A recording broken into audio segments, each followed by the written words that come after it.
We have a new widget on the dashboard. I'm not sure if you guys have seen it. What this does is this goes through and looks at each of your listings where you are the listing agent in your party members. So it finds whichever listings you're the listing agent on, and it looks for certain statuses. By default, it just looks for active. You have the ability to come into your filter by status gear right here, and you can choose what statuses you have. If you guys have customized your own statuses, maybe you've added or deleted or whatever, most of these are all the default ones pretty much. If there's certain ones that you want to show on this list, just check it. By default, it should only be the active, but if you're customarily using like the coming soon or delayed or potential, you may want to include those on there. And then you can also choose how do you want this list of actives to be sorted by the listing date, oldest, newest to oldest, oldest to newest, the price, or just by address. So you have a way that you can sort them by default in certain areas. What this does is this will show you the total count of listings that you've got. What is your total volume? It's looking at the list price, adding up all the list prices of each of these items, and then also what the average day on market. Hopefully yours isn't as bad as this is. Being demo data stuff, it's just all over the place. But hopefully your days on market are under 30, at least under 60. But each one of these are linked. So if I click on them, it will open up and show that particular listing, see all the details and stuff about it. If I have this closed up, it will show you a scaled down version of the information.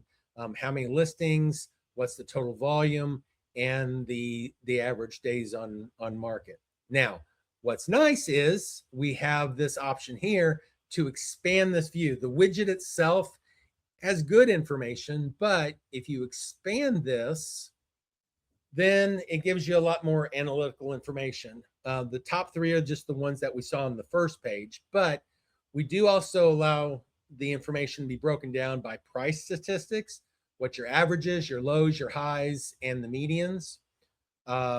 The listings by time period.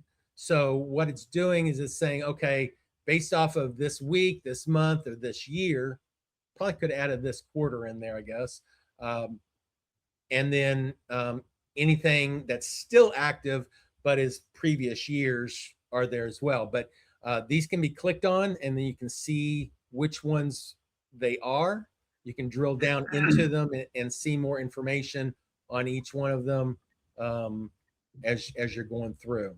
Breakdown on what statuses they currently are based off of the ones that you chose to show. If you've got other statuses in there, they won't show, but these are the ones that do their counts and stuff like that.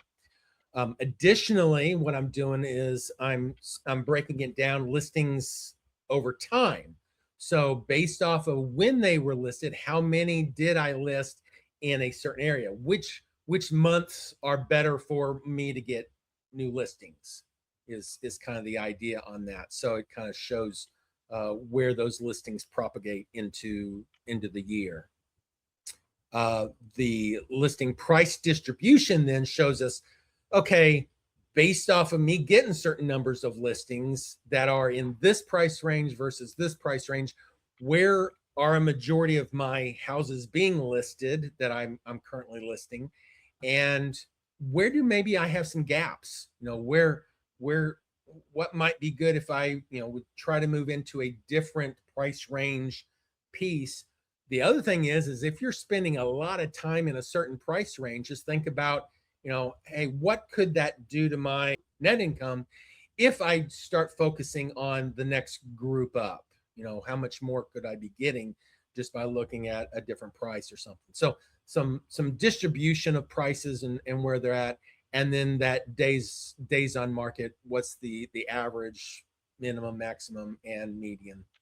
again, these numbers aren't great because it's just demo data. Printable is coming. Mailable, I mean, we can certainly email it. I think you just email it to yourself, because I did the same type of thing for the commissions side. Whenever you go into your commissions and see, it's the same style chart, but whenever you go to print this, it prints it more as a bar chart right now. It'll be similar to this one once it's all said and done, but other than that, everything else will come in. We could do rentals. The challenge with rentals would be how it would skew your numbers. I would probably need to talk to you about how I mean, you know, if you start including rentals on this, then your price range becomes a little weird. Maybe unless we divide that out specifically for, well, we could have a separate piece just for rentals, and that way it wouldn't skew those numbers. It does similar type of, well, actually, I guess I already showed that. If it's minimized, then it just shows you the counts, the basic counts of what it is.